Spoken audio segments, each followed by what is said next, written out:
Hello and welcome to this video जहाँ पे हम डिस्कस करेंगे ईडियम्स.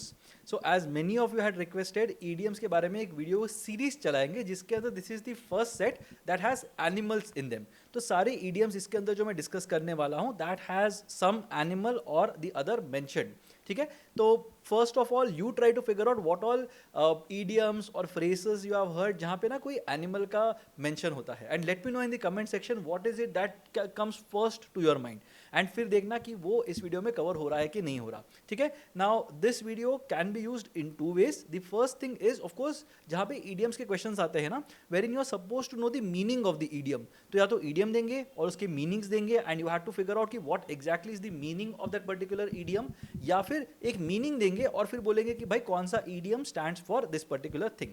तो दोनों जगह पे ईडियम्स काम आते हैं.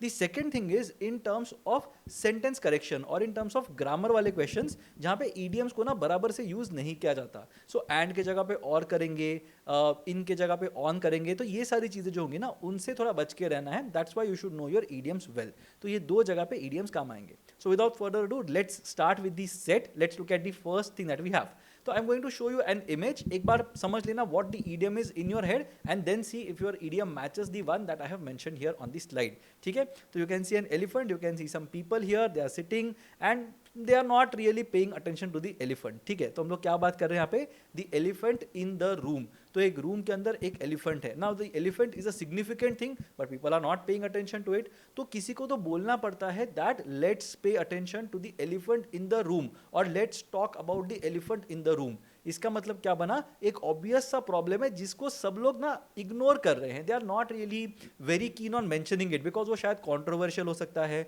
वो शायद प्रॉब्लमेटिक हो सकता है. So people don't want to talk about it, it's uncomfortable, but then it needs to be spoken about. That is elephant in the room. ठीक है, the elephant in the room ये इडियम है. Let's look at the next one. अब यहाँ पे look at the image and see what exactly is happening here. So here you will see that there is a lady who is standing with the horses and she is not letting the horses go forward. रोक के रखी हुई है. तो क्या चल रहा है यहाँ पे, she is holding on to her horses या hold your horses. So hold your horses का मतलब क्या है, horses are supposed to be running very fast, they are supposed to be in motion, but बोल रहे हो कि नहीं नहीं रुको, थोड़ा रुको यहाँ पे, अभी don't really make any or do not really act upon something at this point in time, थोड़ा सा wait करो, be patient. That is the idea. You have to be patient, you have to hold on to your horses. एक बार तुम्हारा बराबर time आ जाएगा, सही time के बाद you can release your horses or you can make them run or whatever. But abhi this is not the time to act upon something, this is the time to just wait and watch. That is basically holding on to your horses. The next one you can see there is a cat and it is trying to do something with a bag. ठीक है, तो यहाँ पे क्या होगा idiom, the idiom is let the cat out of the bag. अब यहाँ पे क्या होता है, मेरे पास ना एक सीक्रेट था, ठीक है, जो मुझे किसी को बताना नहीं था, बट मैंने बात करते करते बता दिया. अब मैंने इनएडवर्टेंटली बता दी ये चीज़. अब ये इनएडवर्टेंटली का मतलब क्या होता है, late me know in the comment section. But मैंने इनएडवर्टेंटली ये चीज़ बता दी. अब यहाँ पे ना मुझे नहीं करनी चाहिए थी चीज़, फिर भी मैंने वो कर दी है. So that is basically what I have done. I have let the cat out of the bag. I have said something which is not really something that should have been said. कुछ major issue में create कर सकता हूँ ये सब बोल के, but if I am saying something I am letting it out of the bag. तो अभी पता नहीं क्या होने वाला है इसके बाद. ठीक है, so there is a lot of uncertainty and I should not have done it, but मैंने वो कर दिया है. ठीक है, let's look at the next one. You can see a lot of birds that are flying. ठीक है, the idiom here in question is birds of a feather flock together. So जो भी बर्ड्स होते हैं जिनके फेदर्स सिमिलर होते हैं ना, वो साथ में चलते हैं, झुंड बना के चलते हैं. So that is basically birds of a feather flocking together. ठीक है, so birds of a feather flock together का मतलब क्या बनता है, people with similar characteristics will tend to be in groups और टेंड टू बी टुगेदर. तो काफ़ी सारे लोग साथ में उनकी तरफ, या फिर एक कोई इंसान हो गया, बहुत सारे इंसान होंगे, उनकी तरफ यू विल बी अट्रैक्टेड या you will migrate towards them अगर वो सेम कैरेक्टरिस्टिक्स शेयर करते हैं जो तुम्हारे हैं. So birds of a feather flock together. Next one, you can see there are some sheep that are there and there is a wolf that is there. The idiom that we are talking about here is cry wolf. अब ये story तो सारे लोगों ने सुनी होगी बचपन में. There was a boy जिसको बोला था कि भाई तुम थोड़ा शीप का ध्यान दो. तो वो पहले दिन जाता है ऊपर, वो बोर रहता है, बैठ के क्या करना है, दिन भर बैठ के शीप को देखते बैठना है. तो वो सोचता है चलो लेट्स डू समथिंग एडवेंचरस. वो चिल्लाना शुरू कर देता है, वुल्फ आ गया करके. And then everybody comes with their weapons and everything कि अरे वुल्फ आ गया तो उसको मारना पड़ेगा, नहीं तो वो शीप खा जाएगा. बट वहाँ पे जाके देखते तो कोई वुल्फ ही नहीं है. नाउ द बॉय रियलाइजेस कि अरे ये तो बहुत अच्छा है, तो टाइम पास करने के लिए बहुत सही चीज़ समझ में आ गई है. Next day also the boy goes again, the boy start shouting wolf आ गया करके. सम विलेजर्स आर लाइक भाई नहीं जाते, ये तो हमेशा कुछ ना कुछ बोलते रहता है. But some people are like नहीं यार, कल बोला था, आज तो शायद आ गया होगा वुल्फ, अगर आ गया तो अपना ही नुकसान होगा. So then they go again the boy starts laughing, कह रहे कोई वुल्फ है नहीं, मैं तो ऐसे ही चिल्ला रहा था, आपको लोगों को भागते हुए देखना था, मुझे टाइम पास हो गया मेरा. Now next day what happens is there is an actual wolf that comes and the boy starts screaming and shouting कि भाई wolf आ गया. Nobody pays attention. The wolf comes, eats the sheep, eats the boy and goes away. And the boy, because he cried wolf when the wolf wasn't exactly there, that was a problem. So crying wolf is basically raising an alarm when there does not exist any reason to do that. ठीक है, तो वो चीज़ होती है cry wolf. Next देख लेते हैं. You can see something here, some picture that we can see here. So we can see a honey bee on a flower. तो क्या idiom बना? Busy as a bee. अब busy as a bee का मतलब क्या होता है? Someone who does not really have time to do anything else. So maybe your friend whom you have not spoken to for weeks, months. उसको जब भी phone करो बोलता है कि मैं तो ऑफिस में हूँ, मैं तो कॉलेज में हूँ, मेरा ये प्रोजेक्ट चल रहा है, मेरा ये कॉम्पिटिशन है, मेरा ये इवेंट है, मेरा ये क्लास है, मैं कुछ कर रहा हूँ, ठीक है.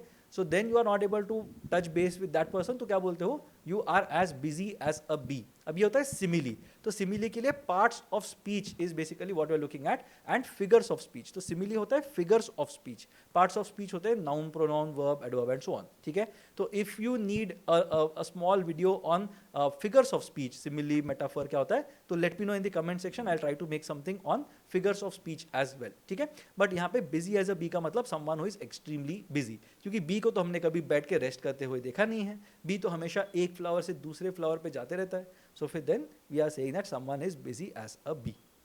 Let's look at the next one. You will see a very vivid image here that we have here. So what exactly are we talking about? This is a dog eat dog world. Dog eat dog world का मतलब क्या है? People are turning up against themselves or are competing against themselves, want to defeat other people. तो ये चल रहा है. तो dog eat dog world है. तो this is a ruthless world. इसके अंदर कोई भी ऐसे एक्सक्यूज नहीं होगा कि नहीं I am a human being, someone else is a fellow human being, तो मुझे कोई ह्यूमन को अटैक या उसके अगेंस्ट मुझे प्लॉट नहीं करना चाहिए. ऐसा बिल्कुल भी नहीं है. There are no ethics, no morals, no nothing. It's a dog eat dog world. It's the kind of, जैसे बोलते हैं ना, वाइल्ड वाइल्ड वेस्ट, उस टाइप का कुछ है कि भाई मतलब every one is for themselves. And ये मतलब रूथलेस है. यहाँ पे बहुत ज़्यादा कॉम्पिटिशन होने वाला है, तो देख लो, you have to fight it out. ठीक है, नेक्स्ट देख लेते हैं. You will see again a very vivid image जहाँ पे you can see some cats, some dogs and they are falling from the sky. तो क्या हो रहा है यहाँ पे? It's raining cats and dogs. Raining cats and dogs का मतलब है बहुत ज़्यादा बारिश हो रही है. That is basically the meaning. बहुत ही सिंपल सा मीनिंग है. So raining cats and dogs means कि मतलब कुछ बहुत ही ज़्यादा बारिश हो रही है. ऐसी कुछ बारिश हो रही है जो शायद हमने कभी सोचा नहीं है, कभी सुना नहीं है, कभी देखी नहीं है. ऐसे टाइप की बारिश हो रही है. That is what you mean when you say raining cats and dogs. Let's look at the next one. Again, a very vivid image. I wanted to make this more visual than just speaking to you. That's why I integrated these images in this presentation. But here you can see there is a wolf that is there, and the wolf is wearing some clothes, and there are sheep happily grazing around the wolf without being scared of that wolf. तो क्यों हो रहा है यहाँ पे? Because there is a wolf in sheep's clothing. तो एक wolf है, someone with evil intentions, उसने पहना हुआ है sheep का कपड़ा. तो sheep बोलते हैं कि यार मुझे तो इससे डर नहीं लगता, I think we are safe here. But वो safe है? बिल्कुल भी नहीं. So wolf in sheep's clothing is a person who has evil intentions, cruel intentions, but that person is trying to pretend to be a nice person. That is basically a wolf in sheep's clothing. यहाँ पे again you will see a very nice picture that you have here. So this picture of a bird with a worm with the sun behind it. तो क्या बना यहाँ पे? The early bird catches the worm. तो if you raise, if you wake up early, let's say early to bed, early to rise जो बोलते हैं वैसे वाला, if you wake up early, then you will have better prospects in general. ठीक है, you will do better in life, you will do better in terms of health, wealth, wisdom, ये सारी चीज़ जो बोलते हैं वैसे होगा. So the early bird catches the worm. जो bird सबसे पहले उठेगा उसको मिलेगा worm. जो bird late उठेगा तब तक तो worm खत्म हो चुके होंगे. So that is the whole idea of it. The people who rise up early are the ones who will end up doing great things in life. That is the whole idea of early bird catches the worm. इसका एक थोड़ा सा funny retort भी होता है. The early bird catches the worm, but the second mouse gets the cheese. क्या मतलब बनता है इसका? Let me know in the comment section. Let's move on to the next one. This is a very popular idiom. बहुत सारे test के अंदर बहुत बार ये पूछा गया है. I am sure some of you might have encountered it at an actual test as well. you will see that there is a horse that is fallen down, presumably dead, and there is someone who is trying to still use the whip on the horse. तो क्या हो रहा है यहाँ पे? This person is trying to flog a dead horse. अब flogging a dead horse का क्या मतलब बनता है? There is a horse that is there, वो अभी हिल नहीं सकता, incapacitated हो गया है, मर गया है बेचारा. उसके बाद you are trying to say कि नहीं उठो और भागना चालू करो. Right? So something has already happened and it is not going to yield anything. मतलब कुछ भी नहीं होने वाला. It is pointless. It's a pointless exercise that you are flogging a dead horse. तुम्हारा ही energy waste हो रहा है, बाकी उसमें से कुछ बाहर नहीं आने वाला. That is basically what you mean when you say flogging a dead horse. That was basically the set of idioms that I had for this video. Do let me know in case you can think of something else, some other theme that you would like to suggest for the next video in this particular set, and I will prepare it for you. In case you can think of any other idiom that pertains to animals, do let me know in the comment section and we can have a discussion there. If you like this video, do leave a like on this particular video. Do share it with all your friends whom you think will benefit from this particular video. If you haven't subscribed to the channel, do stay subscribed to the channel, and I'll see you again in the next video.